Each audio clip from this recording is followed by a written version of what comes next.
Welcome to the Savage Worlds GM podcast. I'm your host, Jared Savage Daddy Gunning. Tonight's episode brought to you by Roll20.net, the world's largest virtual tabletop. Check them out today at Roll20.net. Follow us on YouTube and subscribe, and share. YouTube.com/SWGM podcast. We're on Twitter and Facebook. Follow us, comment, join us at Facebook and Twitter. Same handle, SWGM podcast. We're also on iTunes, Savage Worlds GM's podcast. Subscribe. We're also on Patreon. The new Patreon launched last week. And Dustin, who are our shout outs for our first two patrons? Well, Jared, we'd like to give a nice shout out to Daniel Laubersheimer and Jody Connor. Thank you. Woo! Yeah. You guys both pledged at the seasoned rank. Did not start at novice. Way to go. So tonight's topic, welcome to the obligatory Halloween episode. With Halloween being right around the corner, we're going to talk about, hey, want to see something scary? We're talking about how to do things in Savage Worlds. And for all of you old enough to get that reference, Dan Aykroyd is God. Okay, and to discuss it tonight, we are joining us, we are Dave, Scottless. That's all, folks. But here to discuss it, Dustin, the Savage Intern Smith. You want some candy? And Jib. Hey, does this smell like chloroform? One of my favorite bits. Does this look infected to you? From Lilo and Stitch. Just the running gag of, does this look infected? Okay, so and if you're watching the live stream on YouTube, feel free to participate in the chat, and we'll get you into the show as well if you want to talk or have a question for us. So one of the things we want to talk about, Savage Worlds often has a reputation for being the swingy, over-the-top, fast, furious, fun, pulp, cinematic adventure thing. You can still turn it into horror. You can still have fun with it. I don't know in what way that excludes horror.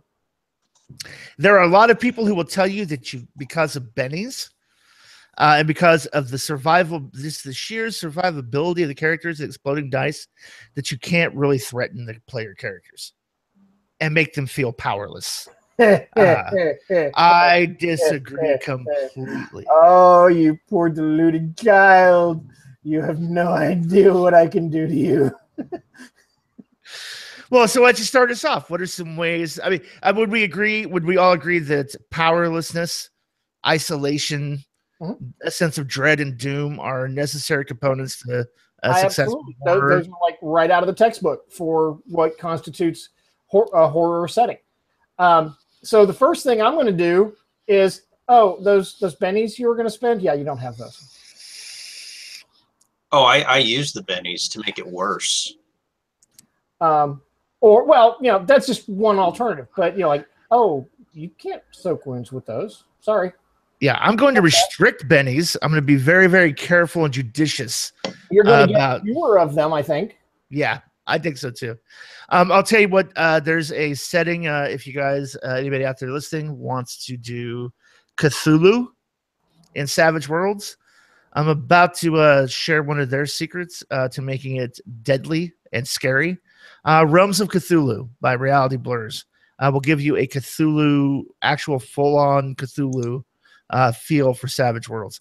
One of the ways they do that is by changing the setting rule for gritty damage. Instead of it being roll on the table and take an injury, their version is, oh, no, you don't get to soak wounds. You still have all of your bennies. You don't get to soak wounds. Here's what you get to do. You get to make a vigor roll not to become incapacitated when you take a wound. And then almost all of the results, even on a raise, the only thing with a raise, I think, is the only exception. Anything short of a raise, you're incapacitated for 2d6 hours. Have fun. Go ahead and pass out from you take one wound and then pass out at the feet of a Cthulhu, of a Mythos creature or a crazed cultist. That setting rule alone will make your ass pucker the second you see somebody draw a weapon or ball up their fist to hit you. You could die from a paper cut with that setting rule in place. The other thing is, don't tell them what's going on around them. You know, mystery is the most horrifying tool you have. You know, I've said this over and over and over again. It's not a wolf. It's a dark, shaggy shape with demonic green eyes. Let them fill in the blanks as to what it is. Because I promise you, that'll get their attention a whole lot more than saying, "Oh, that's a wolf off page 87 in the guide, and it's blah blah blah blah." Take game mechanics out of it. I think that really comes into the point where you have to start storytelling. You have to say, all right, have any of you ever read the book by Michael Crichton, Relic? No. He sets up this trope in the book that the monster smells horrible. Okay.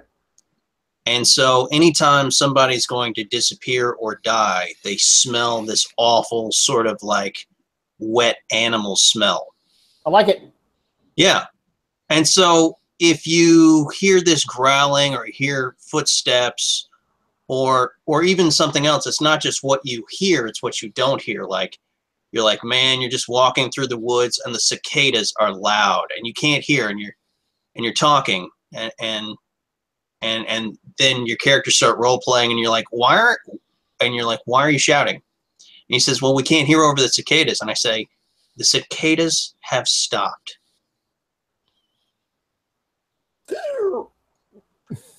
Yep. If you want to be a good GM, you have to get to that point. You have to raise it. You have to get your characters comfortable. You have to say the hook, and then you have to stop. You have to be quiet, because that quiet is the void. The void is scary.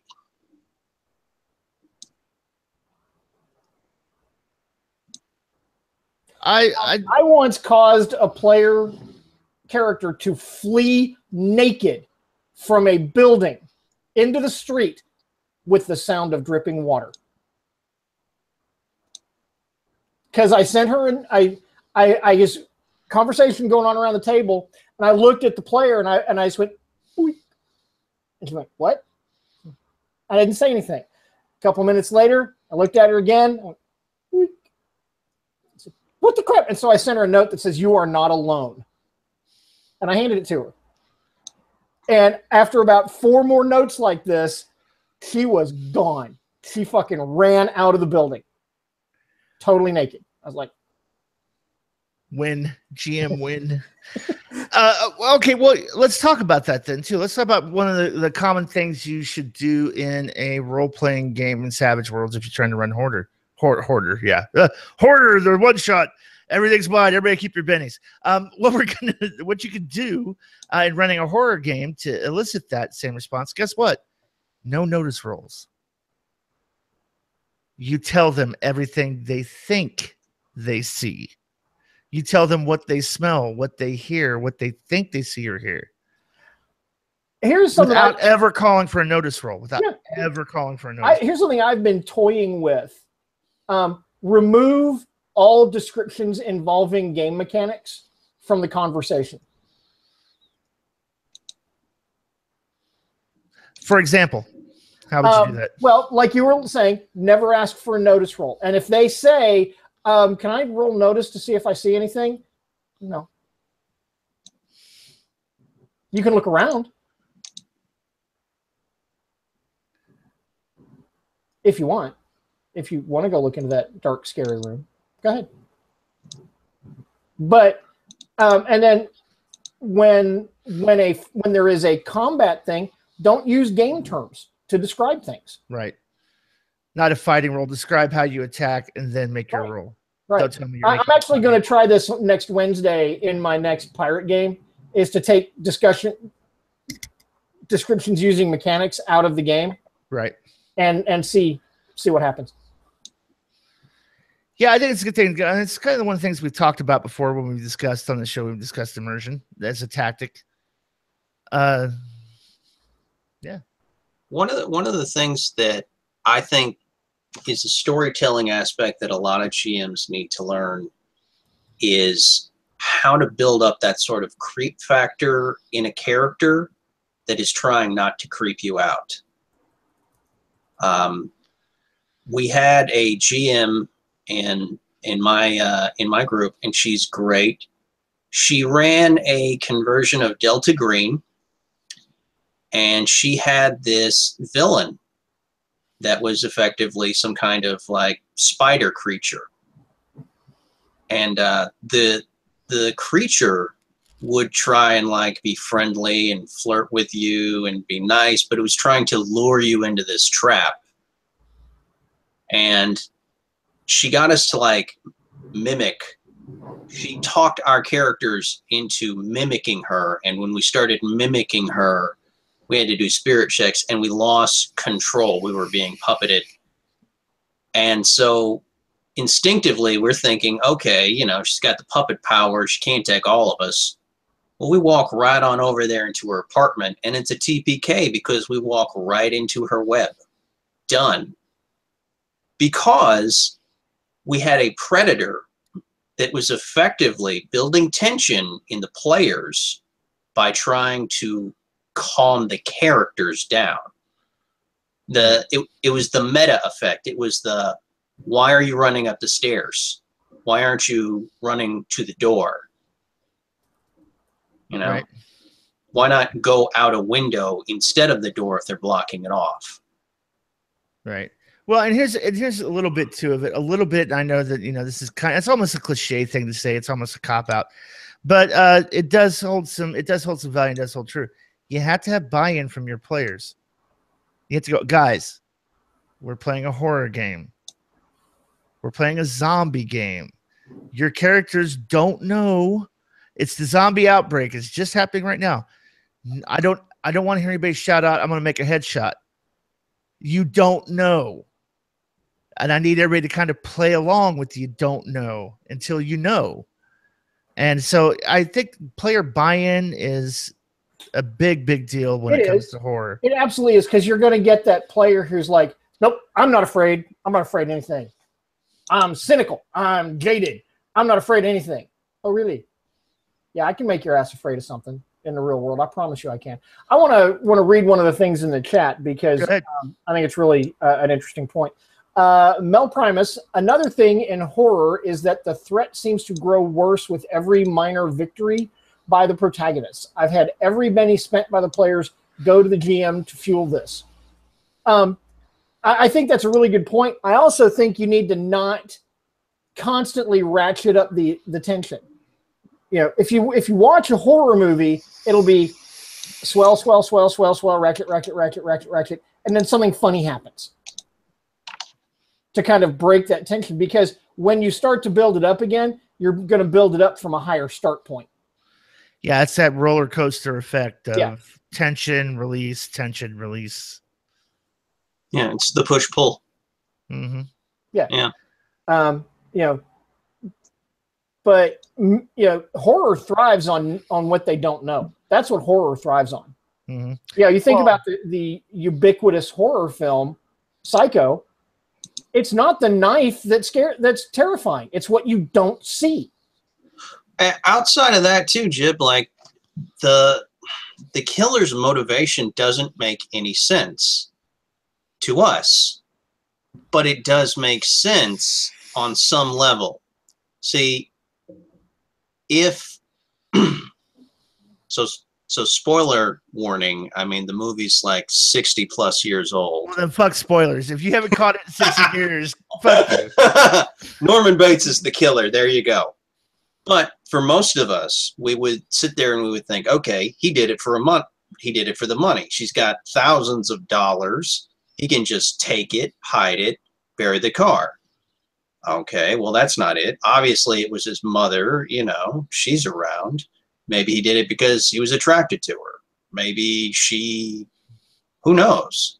Then we find out it's because his split personality makes him feel guilty for being attracted to the women that stay in his hotel.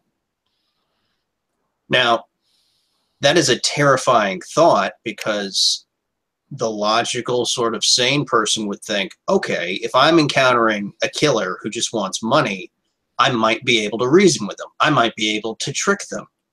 But if this is somebody that's so off the rails, there's no way to guess what would just set them completely off. Right. Right. Yeah. Bates is taken out by a single wrist grab. Yeah. I've got a character that I've played off and on over the years who is a total sociopath. And most people think, well, that just means that they're mean. No, that's not actually what being a sociopath means. What being a sociopath means is you have no connection to humanity. Your emotions are all about you, not about anything or anybody else. The character has this thing where they kill people and arrange their corpse in what to her is an aesthetically pleasing, symbolic manner. And all of this symbology is taken from a holy book of the most good religion in this game. Yep. Well, I mean, if you look at some other classic things too, House of Wax. Let's take a look at some of the classic horror premises. The House of Wax. Oh God, I can't get these wax mannequins to look lifelike. Hey, wait a minute, I've got an idea. Right. What if I actually just dipped real people in wax? Problem solved. It makes perfect sense. I'm doing it for the art. This is a great idea. Right.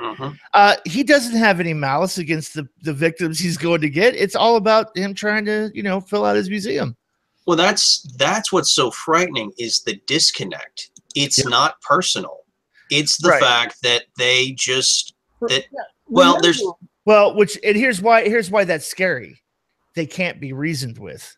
Right. Well, that's because what they're doing is perfectly reasonable to them. Right. But they're crazy and cannot be reasoned with. Yeah.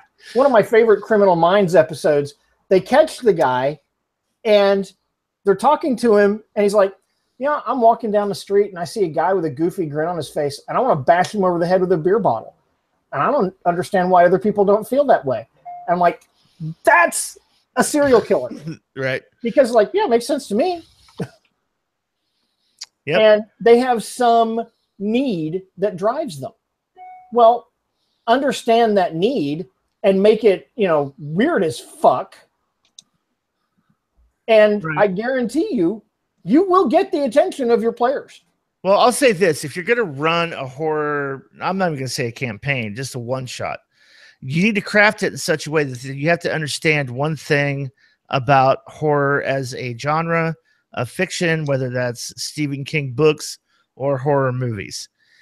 The audience knows all. The tension that the audience feels is the fact that they know what's happening. They can see it coming a mile away, and the people on the screen are oblivious. That's what builds the tension in the audience. So because the audience is given everything, in a role-playing game, you almost kind of have to telegraph things a little bit more heavily than you would in a normal role-playing game. I'm gonna say again something I've said over and over and over again every time this subject comes up. Horror is not a genre. Horror is a flavoring that goes on another kind of story.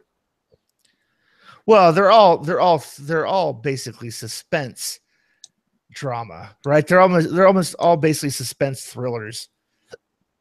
If we get down to brass tacks of what makes a horror story horror, it is taking a group of people and removing their power,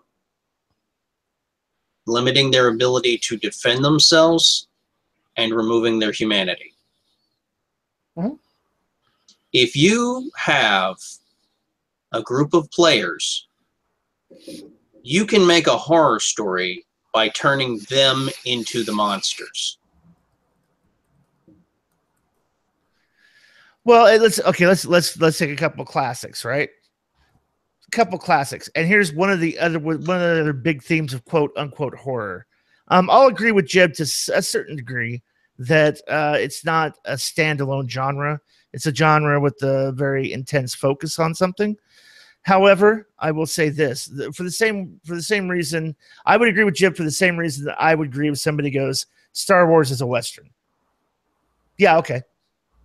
Well, The by first that Star Wars logic, movie? Sure. It's a Western. It's also a medieval fantasy mixed in. It's also got some other genre in that soup, all poured together and reimagined in a unique way. But that being said, I think one of the things that you take a look at the classic horror stories. Dracula. It's a love story. Yep. It's a love story about a guy who could not let go. It's a story about unrequited love of the woman he loves so much that he becomes immortal because of it. I have to tell you something. Dracula is one of the few instances where the movie Francis Ford Coppola's Dracula is excellent. It's beautiful. It's exactly what you described. You can philosophically debate that all day, and you can root for the Count. Mm-hmm. Absolutely. But the source material, Bram Stoker's Dracula, not so much. You have no point of view of the Count. He never explains himself. Stoker never tries to make the Count a sympathetic character, right, the way Coppola does. Right. But that doesn't change the fact that it's still a love story. Yeah. It's still a story about his unrequited love and his giving up of his humanity. Not actually, I wouldn't say love. He gives up his humanity because of his obsession with this woman. It's not love. He wants to own her. He wants to possess her. Right. You know, another story that's very similar to that? And the way he goes about doing it makes him a hideous monster that's incapable of receiving that love he so desperately wants. Go ahead, Dustin. Well, I was going to say another story that kind of fits along the same profile. It's a movie. I don't know if anybody's ever seen it. It's called Beyond the Black Rainbow. And it literally fits the same description. You have this mega corporation that's into like hippie astrology, like eugenics, next wave, aromatherapy, candles and crystals and all that jazz. But you find out that they've got this facility and they're holding a girl hostage and they're experimenting on her. And you follow the story of this guy that is the one holding her there. And as it goes along, you get bits and pieces of his backstory. And, you know, she has psychic powers. I mean, like, you know, girls with psychic powers are the new thing ever since Stranger Things came out. And you find out that more and more he's obsessed with her. And then just before the end, you find out why.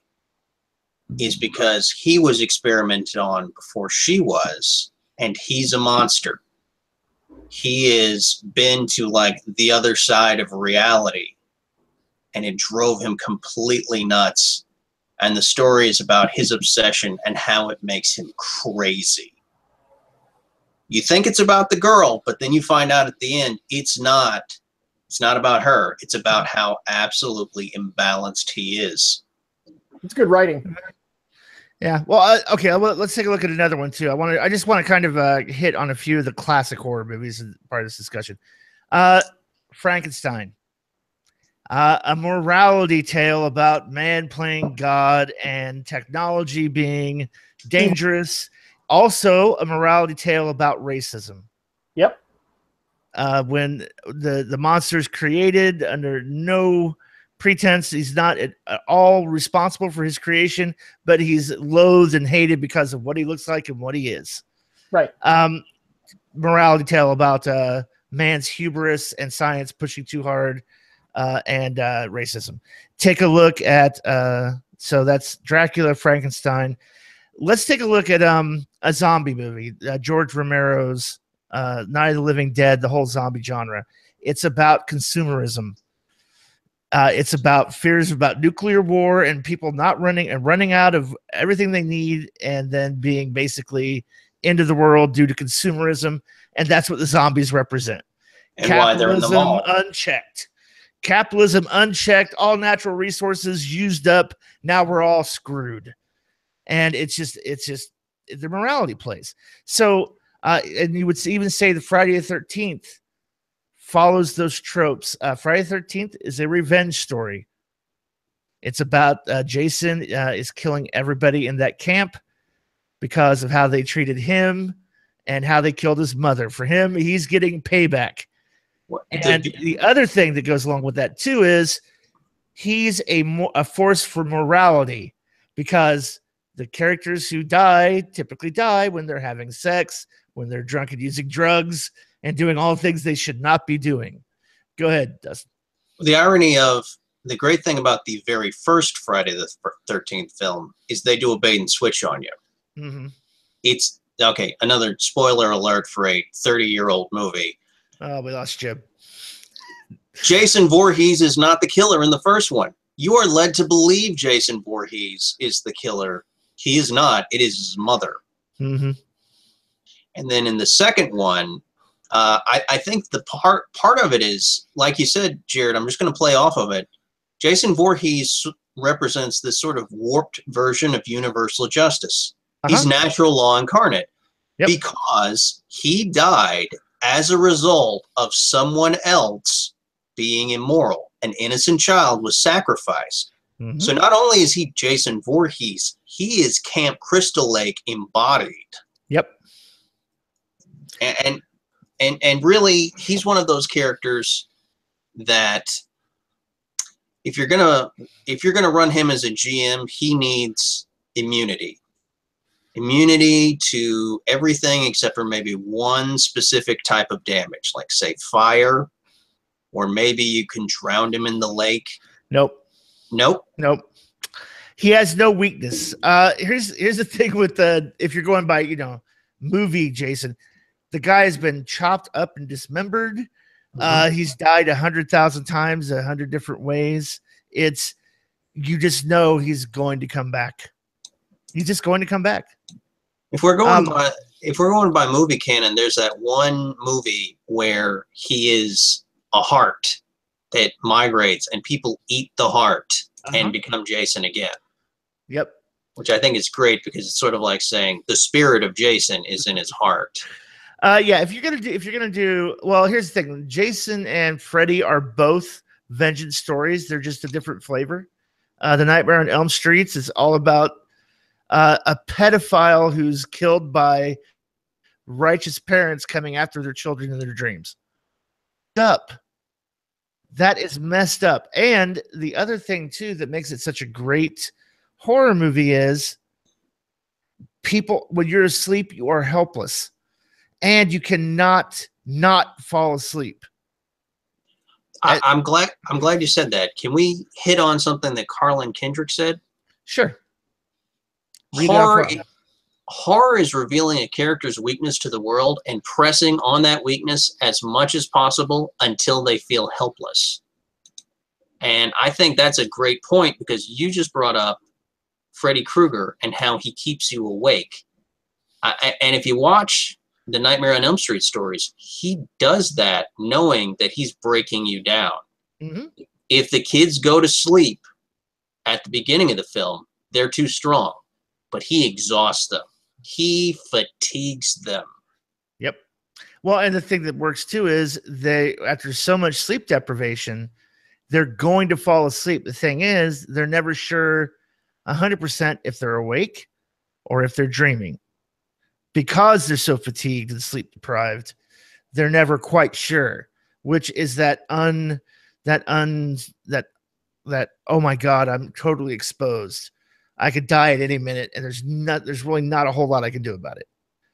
Sooner or later, it's not a matter of if, it's a matter of when. And so, and a lot of people tell you that, you play a Call of Cthulhu game, you can guarantee your character is going to die. No. Your character shouldn't die. Your character should lose their fucking mind. Right. They should be driven insane by the end of a Call of Cthulhu adventure. And I would agree, mechanic wise. Okay, so let's kind of talk about, now that we kind of talked about it, explore the genre a little bit. I've invited Jib to come back and join us. I'm not sure if his internet connection or his technical problem is going to allow him to do that. But moving on a little bit. Let's say you're going to create a one shot. I'm going to share one more that I think was really a masterpiece with werewolves. Mm-hmm. There's a movie from the late 70s, early 80s called The Howling. Right. And it is a brilliant plot. The idea being that there is this killer running around in one of the major cities. I think they hint that it's New York, Times Square, and they think he's a serial killer. And the police are hunting him. There's an investigative journalist who gets an interview with the serial killer and has this moment where she becomes enthralled with him. And she's talking to a therapist. Now, spoiler alerts, the movie's 40 years old, but spoiler alerts, this guy is a rogue member of a pack of werewolves that are living in their own society on a retreat run by a therapist out in the boonies that invites her out there, and then they basically just try to kill her. There's a huge thing where now the thing that's great about that movie is there are so many tongue-in-cheek references to Little Red Riding Hood, visually, anything that's ever had been a story about a wolf or a full moon or a dog is in this movie. And a lot of it is a lot of little darts that they keep throwing at the characters to like, hey, get a clue. You're surrounded by werewolves, you stupid bitch. Can't you figure this out? Look around. Oh, everybody's eating raw meat. There's no vegetables anywhere.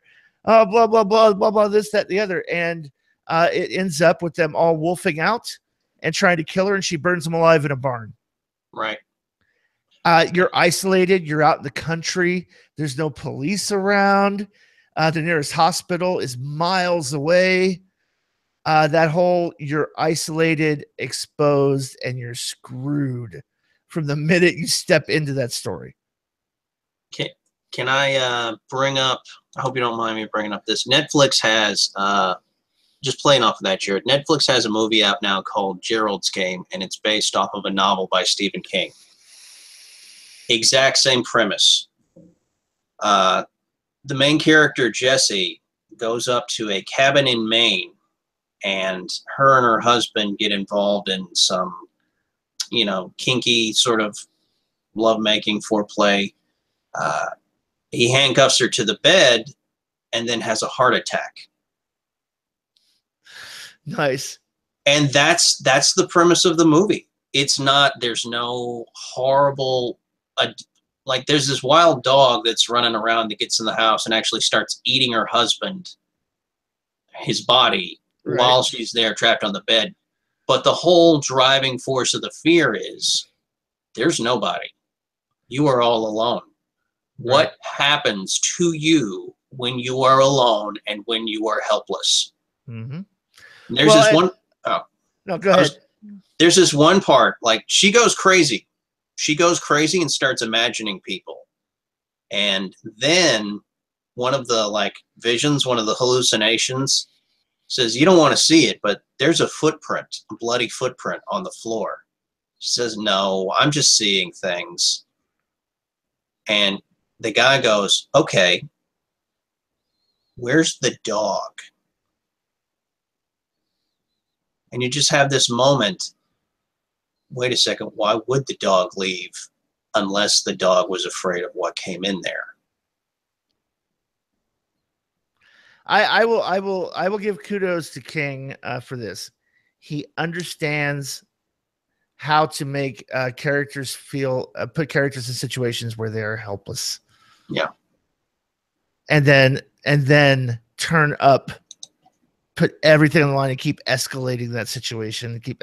Misery, I think, is a great example of a Stephen King movie, or a Stephen King novel. Actually, the whole idea being, oh, you don't value your life. You've had all the success. You don't appreciate it.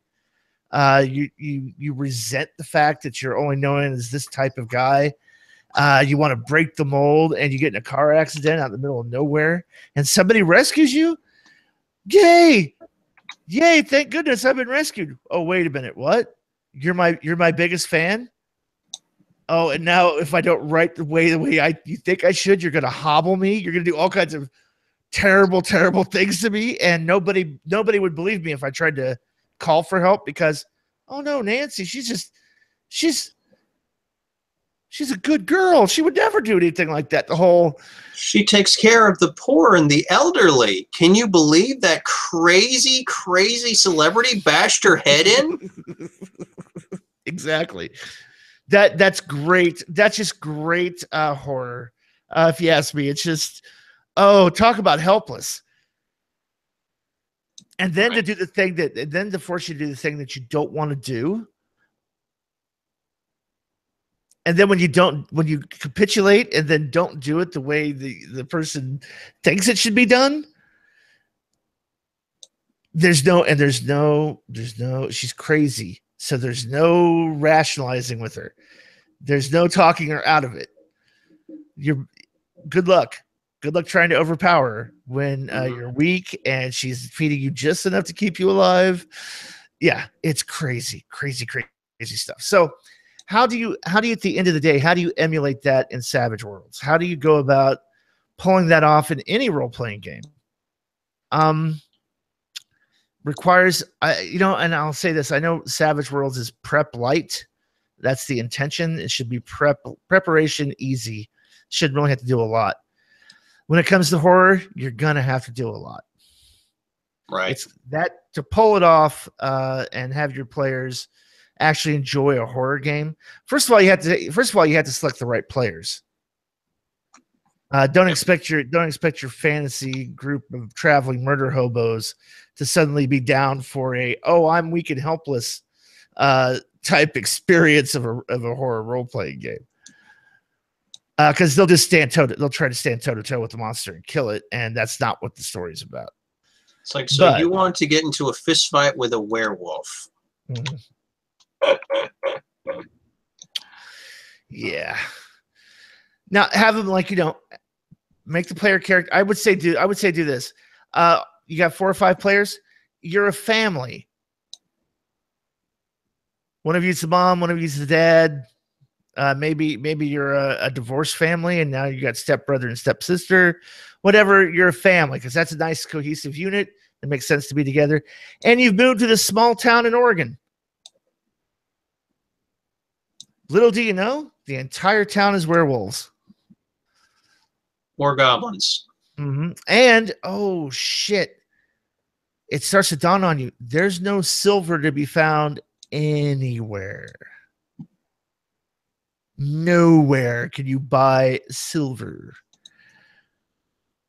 I think that's one of the things, and I'm glad you bring it up. That's one of the things that actually plays in. There's an extra step in running a horror game. And that extra step is you have to set up the environment so they're trapped. Mm-hmm. Even in games where they have a monster that doesn't have the intelligence to trap them, fate traps them.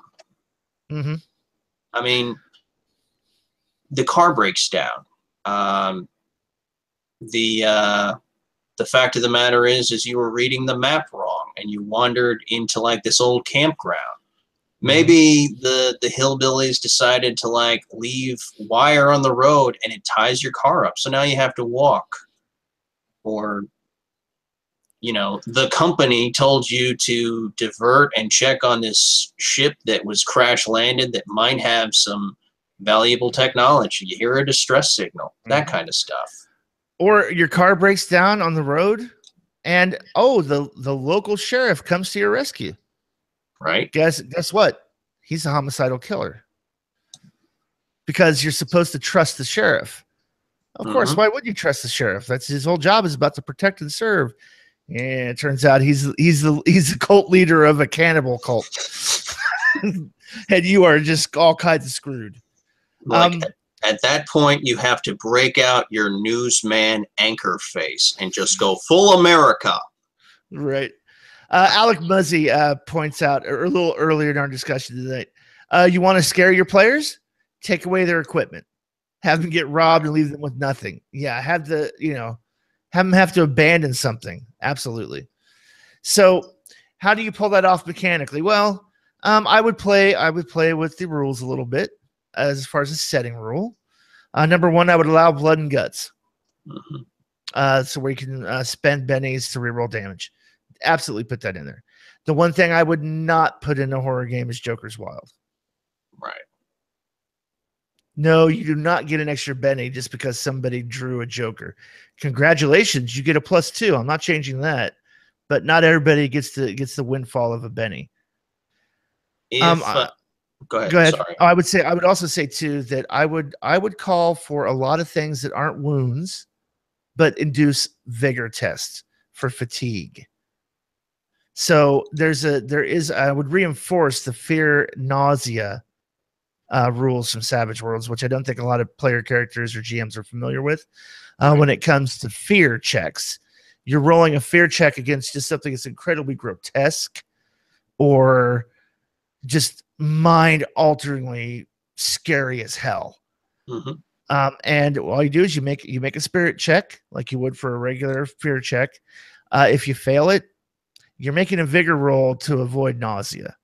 Right. And if you don't make that vigor roll, you're stuck with a level of fatigue for 24 hours while your body just kind of recovers from that whole, oh my God, I just saw the most horrifying thing. Make them run a lot, make them do a lot of physical activity, and call for vigor rolls. Oh, you're going to climb the or at least 3 buildings to get away from the killer? Absolutely. Do not care about a climbing roll. You're climbing. Yes, you are. But you know what? You are so balls out climbing. I'm going to need a vigor roll.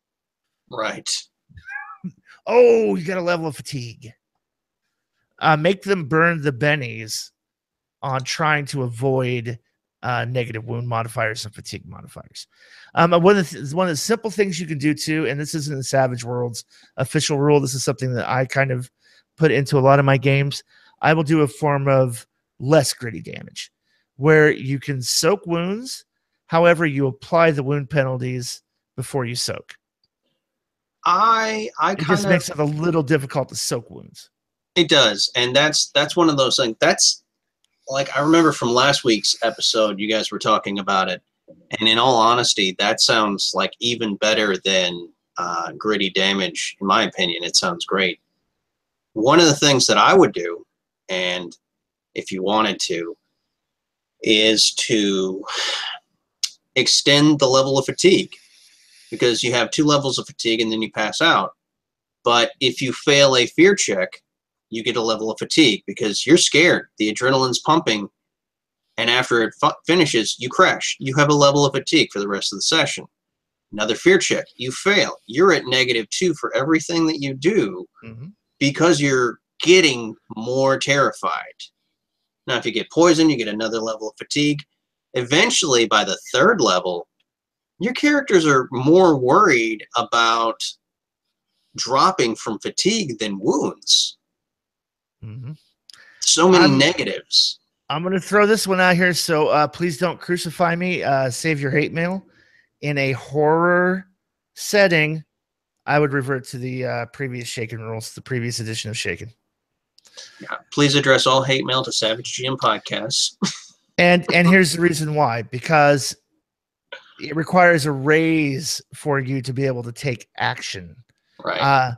And part of that helplessness is not being able to act. I do not want to make it easy for you to recover from Shaken from a fear. For example, Jason jumps out around the corner. Give me a fear check at a -2 because, goddamn, here's a guy with a hockey mask wielding a bloody machete. Give me a fear check at a -2. Well, I'm already at -2 for fatigue. That's right, -4. Oh, crap, I failed that fear check. Okay, this isn't one against nausea. You're just shaken. Now, you can drop a Benny and completely unshake and take action, just like normal. But if you're going to recover from shaken and be able to act, you're going to need a raise on that spirit roll at a -4 or a -2. Right. I don't want to say that it puts you in a loop of being able to not act. It raises the stakes, is why I'm suggesting it in a horror game.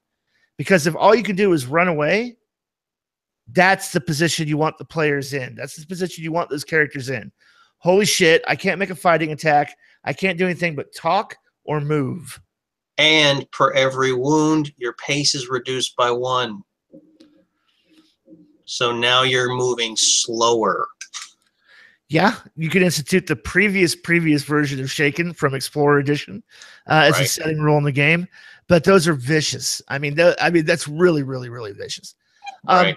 But let's say you're shaken, right? So, oh God, you're shaken and you're running for the car. That's what you were doing before you got scared. Now you're running to the car. You're not unshaken. How are you going to start the car? You're not. You're going to fumble. The keys are going to drop out of your hand because you can't take an action. Turning over the car key, turning over the car is an action, mechanically speaking. So it makes it very difficult for you to make any kind of effective action directly against what it is that you're supposed to be terrified of or running away from. Now, I would also kind of change the way I do bennies. If the players are playing into the genre blindness trope of the whole bit, like you describe, oh yeah, you hear a strange noise in the basement. And when you go to open the door, it's dark, and you go to flip the light and nothing's coming on or happening. The character goes, okay, well, I'm going to go down in the basement. Give them a Benny because they're buying in to the, okay, I'm going to play along. As a player character, I know there's something probably in the basement waiting to kill me, but right. I know that horror movie characters always do stupid shit that they should not be doing and put themselves in horrible situations. All right, there's a Benny. Give them a Benny when they do that.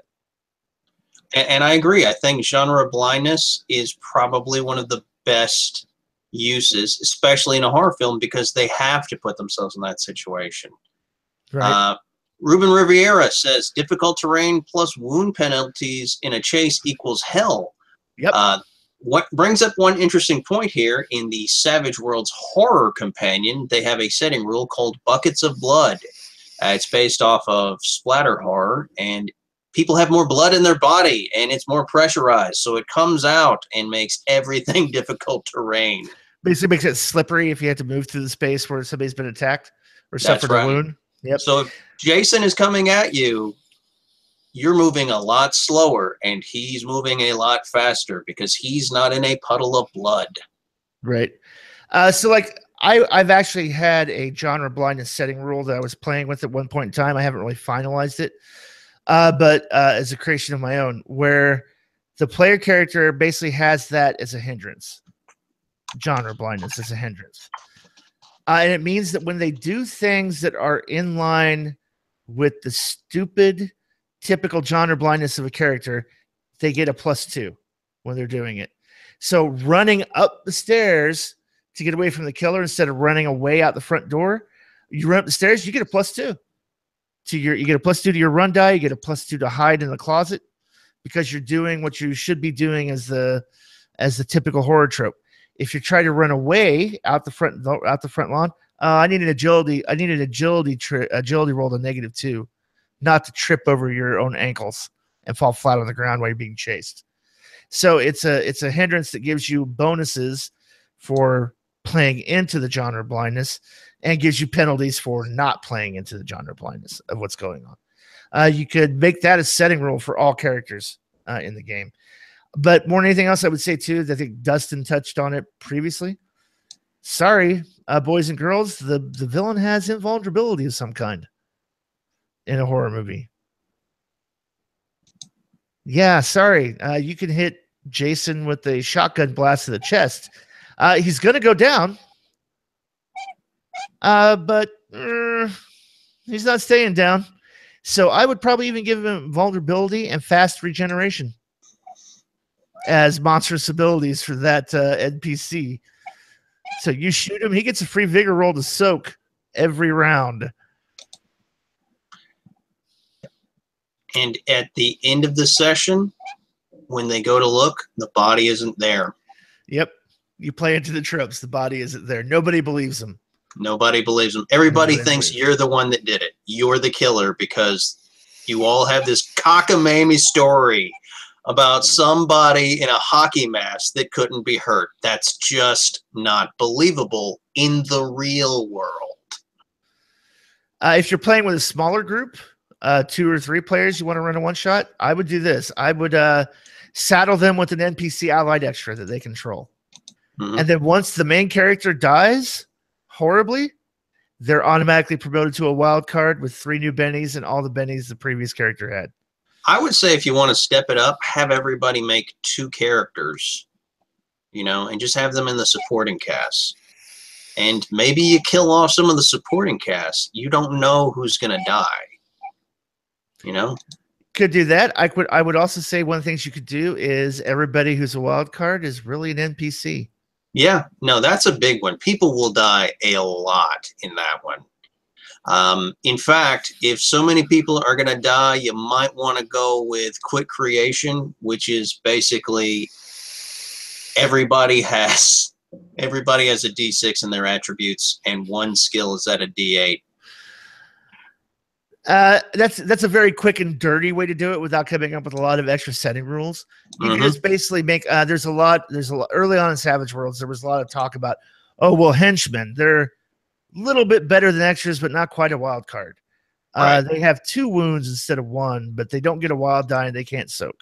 Or they have 2 wounds instead of 1, they get a wild die but they can't soak, and they have no bennies. You could fall somewhere in the middle. I mean, but you don't need to.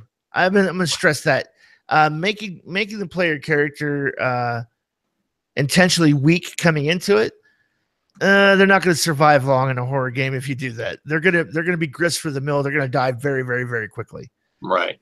So keep that in mind. If you want to say, well, everybody's a tough mook, you got 2 wounds instead of 1, and you get a wild die, but you can't soak wounds. So Pinnacle put out Savage Tales of Horror a year or 2 back. They're pretty good. I picked them all up, and some of the adventures actually do put limits. They pose the question, why would your character have any skill in shooting at all? Right? Why would your character have an intelligence above D6? And they put these limits. They say, okay, you can't go above a D6 or above a D8 in these particular skills because you're a regular person. Mm-hmm. That's an ETU conceit, boys and girls. Yes. That's clearly laid out in ETU. Your college students know you don't have a D10 fighting and shooting as an ops character. Which ETU sprang out of 12 to Midnight, which was one of the first horror settings for Savage Worlds. And those stories are really good. Those stories, you will die. Well, I think too, one of the things that's interesting in Savage Worlds is everybody goes, well, Savage Worlds doesn't do horror well. Really? Because every one of the official settings is something horror. Yeah. Deadlands, something horror. Weird Wars, something horror. I don't know how people make that assertion that Savage Worlds doesn't do horror well. I understand that they think you can't make a character powerless. It's harder to make a character powerless in Savage Worlds. Just not true. In the Deadlands Reloaded setting, the fear levels are one of the most dangerous things you encounter because they add to the total. And if the monster has a -2 and the fear level is 4, you're rolling a 6. And if you get above 20, you die. You have a heart attack. I'm not going to lie. More people die of heart attacks than monster attacks in Deadlands Reloaded. Right. I've been playing in a Tuesday night game, and my character has had like 2 and 3 heart attacks just from this weird mist monster that comes out at night. And I'm like, shouldn't I be grizzled to this by now? You could also maybe institute something horrible happens in a combat round when you draw a club. Right. You slip and fall. Your weapon breaks. Or the monster just catches your attack and smiles at you and throws you away. Right. Or you can just very simply you could say any player character draws a club in combat, the NPC monster targets them. Right. Very simple. Very, very simple way to implement that. That would work great for Jeepers Creepers because the monster in Jeepers Creepers is actually trying to find a specific target. Right. So, I mean, isolation, taking their weapons away, taking any kind of defensible position away from them. Here's the thing I think that you have to avoid if you're going to run a Savage Worlds or any horror game whatsoever. Not so much Railroad. Right. Set up the perfect mousetrap and put the characters in it and watch them try to figure out a way to get out. But understand too that so for like example, the smart killer, you pull up and you leave your car. Well, if nobody sits there and watches the car, the spark plug cables have been pulled. Right. That car's not going anywhere. Or it's been hot wired and driven into a river while you weren't looking. You should feel free to give some subtle clues and hints and tips and tricks about what's going on. Make it very obvious to the player characters. Don't necessarily have to run a mystery, but there is always that sense of who's the killer, what's really going on in any kind of like a horror story, unless it's just full on gore. And nothing wrong with the hack and slash, buckets of blood, full on gore version. I think that you also have a unique opportunity in a Savage Worlds game for player character death. Ghost them, literally.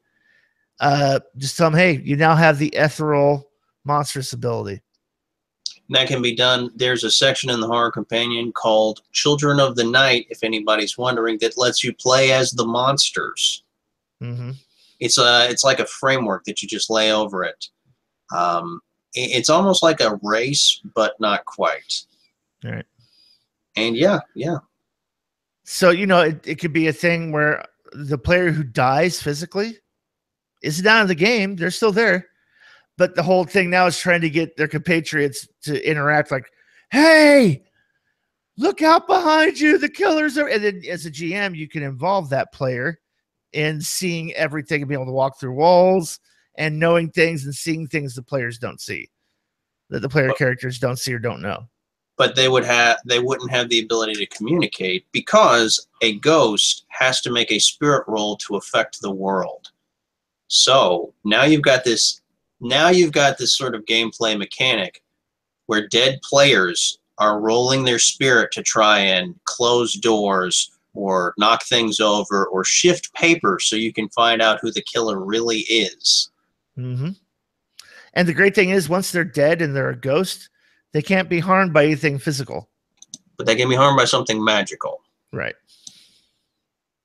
So, I mean, that might be an interesting twist on the game. Hey, everybody, we do a clue thing. We kind of do a bad murder mystery kind of thing in a haunted mansion as a one shot. If you have access to Deadlands Noir, I highly recommend their section on investigation. Their philosophy is it's not something you hide from the characters. It's something you make obvious and let them get it. If they make a notice roll or an investigation roll, they may need to get a raise to get very, very specific information that shortens that tail on how long it takes them to find it out. But on a regular success, they find whatever they need to find. On a failure, now it's a red herring. Mm-hmm. And it's a very simple approach. One of the things you can do, and I've done this in Deadlands Noir before, is you give character details. Like in my Deadlands Noir game, all of the agents had wingtip shoes. If a guy's walking around New Orleans with wingtip shoes, he's a Yankee. Yep. Well, and so like you could do, let's say you do like this, right? So it's a haunted mansion. There's tales that this mansion is haunted and cursed. And you guys are invited to spend the night. Everybody won a radio contest or a lottery. Spend the night in the haunted mansion and win $1 million. And it's going to be a reality TV show. So you have plenty of victims around as NPCs to start dropping off like flies. At some point during the dinner party, randomly pick a character, they're poisoned and die and become a ghost at that point in time. And they see everything that's going on. As a GM, you just start handing them note cards about what's really going on. And watch the player character try to, oh God, how do I? could be a lot of fun to do. I could see it turning into a comedy of errors very quickly as well. But it can. Clue is kind of funny like that. Yeah, but your adventure could be you wake up dead. Mm-hmm. Solve your murder. Right. And that could be a decent horror. Could be a decent horror movie. I think a great inspiration for that type of game is The House on Haunted Hill. Yep. With Liam Neeson from the 90s. It's a great example of that type of mystery that actually has a supernatural horror element that is real in the game. I want to throw one out there. Give everyone the young hindrance. Yeah. Mm-hmm.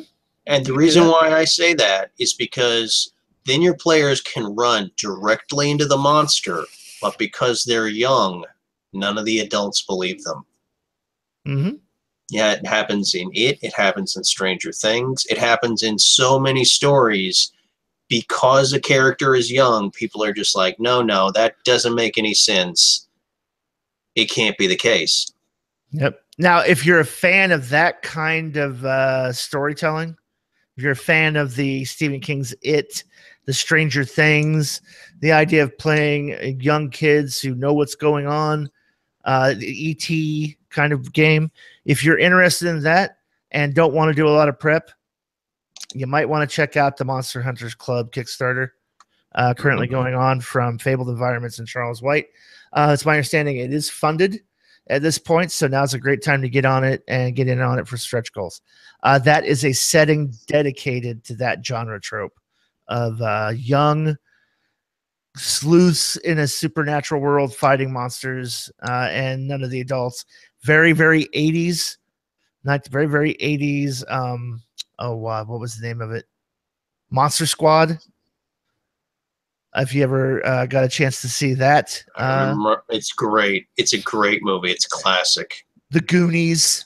That kind of, where it's basically Scooby-Doo re-envisioned for the 80s, really is what it really boils down to. But great setting, great concept, fully funded currently on Kickstarter. Get in on it now.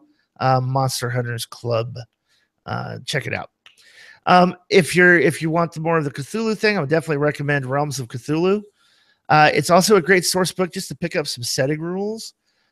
They've got a great way to deal with mental derangement and sanity that you don't necessarily get from the fan or the horror companion from Savage Worlds. It's a little bit more elegant, and it's based on the sanity issues in Realms of Cthulhu are based on the idea that you have a mental toughness just like you have a physical toughness. It works the exact same way, but instead of wounds, you end up taking hindrances that give you night terrors, or you have to have a security blanket with you all times, or you suffer a -2.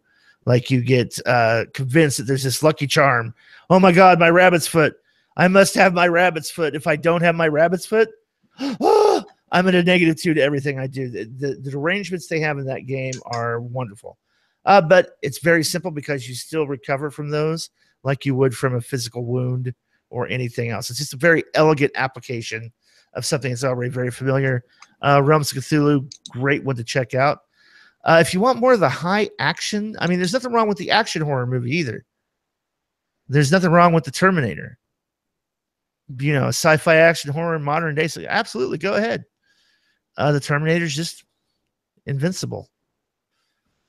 He's basically a super heavy construct with invulnerability as far as Savage Worlds mechanics are concerned. Make him a wild card.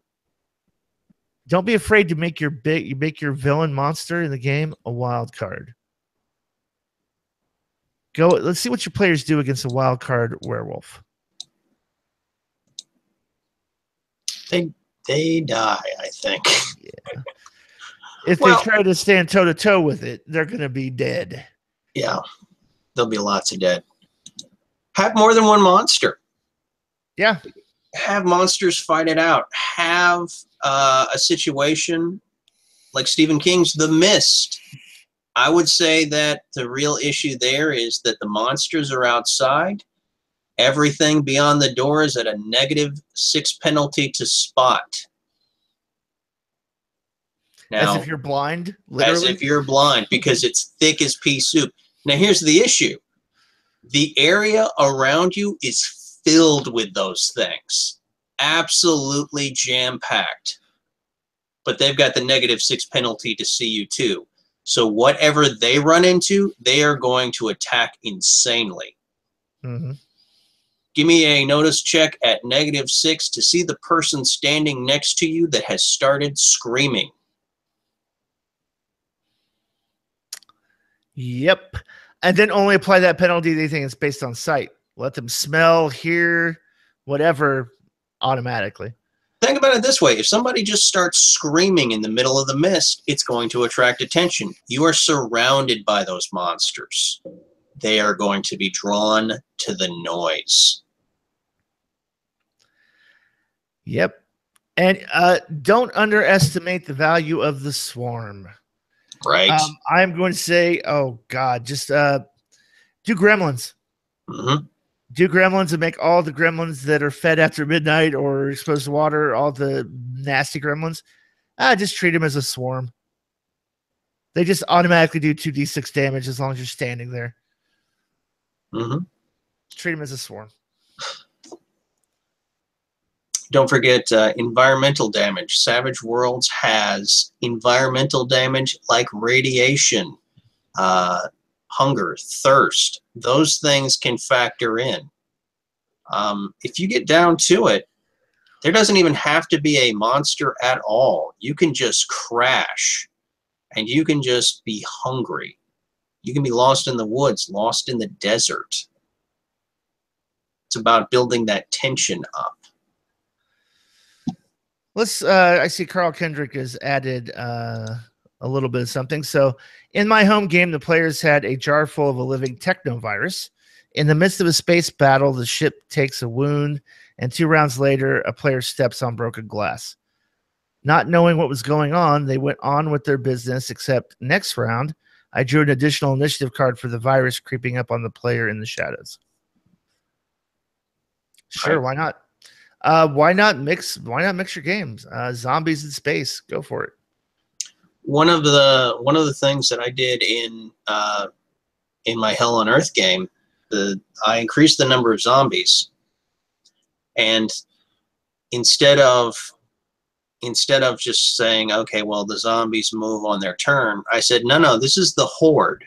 The horde's biggest effect is that it attacks as a group. It surrounds you. It's like water pouring in. So when there was a horde, the horde got to move 1 space every turn. Not just their turn, every turn. So people can just be walking in a straight line and they're like, what? I can move 6 paces on my turn, but the horde can only move 1. Yes, but it can move 1 space on everyone's turn. Sort of like in The Walking Dead, where the zombies are behind them and they're completely ignoring it, but then all of a sudden they start to notice some of them are coming up to the side. And then they're like, wait a minute, some are in front of us. Now we have to run. Right. I would also recommend there's a trope called the uncanny valley. And it's the idea that things that are that look or act human but don't do it well freak us the hell out as humans. Things like the reason why people are afraid of clowns is because they have painted on faces that never move. Right. I mean, you can't read facial expressions or nonverbal communication. That's why robots are supposed to look human and are just a little bit off. Are terrifying as shit because your mind can't process. Wait, am I looking at a human face? Or it's why I'm so terrified of Twitter. I mean, just what is that thing putting out those words? It looks like a social application, but it's not really social. It's very antisocial. Yeah, the same reason too. Like the flickering light Things that are where you take an environment or a thing that should be dolls, like porcelain dolls, can be scary as shit because they look like little children that are just creepy as shit. The other thing too, you can take something that's a normal environment, like, okay, well, you're walking down a street at night. It's a typical street lamps, and then off in the distance, you see one flickering. It gives you a sense of dread because even though it's not in total darkness, it's out of place it's askew by a little degree. And that is creepy. Why? Like, I don't know if you ever heard, like, if you listen to a horror soundtrack, you might hear like the soundtrack they're playing piano might be very discordant. Like there's some hesitation hitting the next note. It's not right on time. It's a little bit off because the interruption and pattern not being what we expect and what we're used to with music gives you this, something's wrong. It builds tension because whenever a predator is trying to lure prey in, it tries to mimic that prey. It tries to make the prey seem like it's safe. So, like the whole John Stamos effect. In the zombie game, in Dead End, you were literally giving them okay, this is an absolute safe place. Mm-hmm. You have this guy, he's going to give you a respite. You're going to be fine. The players saw something that was grotesquely incongruent because how is this guy got a perfectly manicured lawn and why has he got such a white, charming smile? Right, when everything around him is just overrun with decay and everything else. Yeah. Mm-hmm.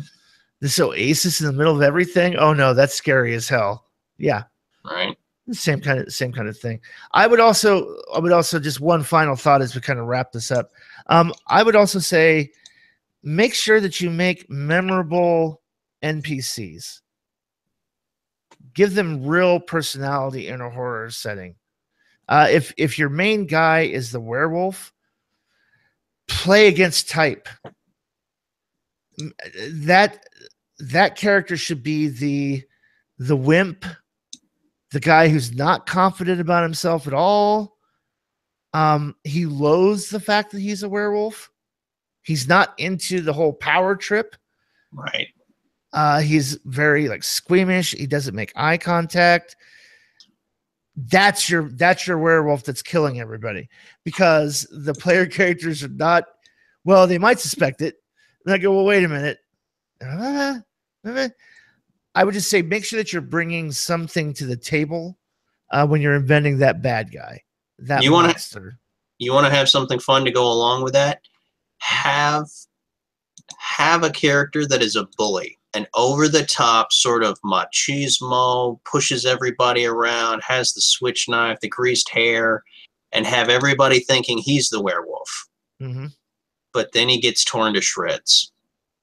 Right. And maybe even have the character who's the player, the NPC who is the werewolf, setting him up. Yeah. Making it look that way so he casts suspicion off of him. Ruben adds another great example of a great horror movie. John Carpenter's The Thing. With all you're stuck in the Arctic. There's nobody coming to help you. Oh, you're gonna die if you go too far outside. Right, just from exposure. Right. You would last maybe 10 minutes. You can't see anything because it's a snow blind outside. You actually have ropes hanging between buildings so you don't get lost in the snow. And then on top of it, the thing that's trying to kill you and eat you is shape-shifting to look like everything around you that's normal. I think one of the best scenes in that movie is Wilford Brimley. He just wrecks everything. He destroys the helicopter. He freaks out. And then they shove him into this holding cell and they leave him alone. And then they start thinking, well, wait a second, this thing can impersonate anybody. Mm-hmm. It can look like any of us, and we've left him alone. It could be him. So they go there and they knock on the door, and he opens the door and he's like, "Oh, hi guys." It's like, I can come out now. I'm fine. I'm better. They're like, "I'm better now." And they're Yeah. like, "No, you're not. You're not better." "No, I'm fine. Everything's fine."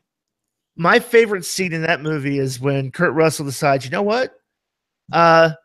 You attack one part of this thing, it's like attacking the whole thing. So we're going to handcuff everybody to chairs next to each other. We're going to tie you all up next to each other in chairs, and then we're going to draw your blood, and then we're going to attack your blood and see what happens. The tension that builds, because every character sitting next to you is like, oh my God, if this is that thing and you do that, and I'm sitting right here next to you, oh God. Mhm. And the one player character who is that thing is, oh shit, I'm about to be exposed. Mhm. Great scene. Very, very well played for dramatic effect. Awesome scene in the movie. Feel free, steal liberally. Mhm. Steal liberally. Do the silver bullet thing. Right. Make one of your player characters the crazy old shotgun wielding, beer drinking uncle who's in a wheelchair. You know, one of the funniest things about it. So to try and answer the debate, is Keith David's character, is he the thing or is he not? McCready made Molotovs. He used the liquor bottles to make Molotovs. And then at the end, when they're sharing a drink, he hands Keith David's character a Molotov, and Keith David's character drinks it and looks at him like he's crazy. Like, what are you looking at? But at that point, there's nothing McCready can do. Yep. He has burnt down everything. He's destroyed his base. His people are gone. He's absolutely helpless. And the thing is still keeping up the facade because he doesn't know what humans are going to do. He's learned from 2 movies now that they're crazy. Uh-huh. Well, and the beginning premise of that is great. Who's not going to come to the rescue of a dog being attacked from a helicopter by crazy Swedes with guns? I like dogs better than I like people. We all do. Yep. It's the John Wick effect, right? Man, like, look, all right? You seen I Am Legend with Will Smith? The dog dies, and I have a nervous breakdown. Will Smith blows up, and I'm like, that's a crap ending. Uh-huh. Yep. Okay, so do we have anything left from the peanut gallery that we want to address from anybody watching the live stream? Any? Let's see here. Carlin Kendrick is talking about when Windows got infected because Windows has shitty antivirus. If you're listening to this, GMs, and Carlin is in one of your games, please give him a Benny for that comment because I think he earned it. Childs turns out to be infected in the follow-up comic. He takes the virus to the Amazon. You can imagine how well that went. Better not pee in the water. You could do something too. I think probably one of the spookiest horror movies in a while. I don't know if this is such a horror movie. They kind of fall in 2 categories: Village of the Damned, where all the kids are eugenic, superhuman, genetically engineered. Not engineered. What's basically the Hitler Youth Project gone awry, but they're all psychic and connected. Is scary as shit. Because who's going to kill a kid? Yeah, I mean, no. Like Twilight Zone, classic episode. They had a kid that could warp reality. And the dilemma was he was this spoiled little brat. In the original series, he was a spoiled little brat. And he was just hurting people for his own amusement. And nobody could do it. Nobody could bash the kid's head in because he was a child. And that was out there for them. I would say also Children of the Corn. Stephen King's Children of the Corn falls in that same. Oh, the adults are trying to save these kids who are out. Oh, they've all been abused. Oh, it turns out there is a corn god demon. Oh, it turns out that the kids are right. Holy shit, they're not being abused. They're trying to stop the one kid from doing the evil thing. He's actually protecting them.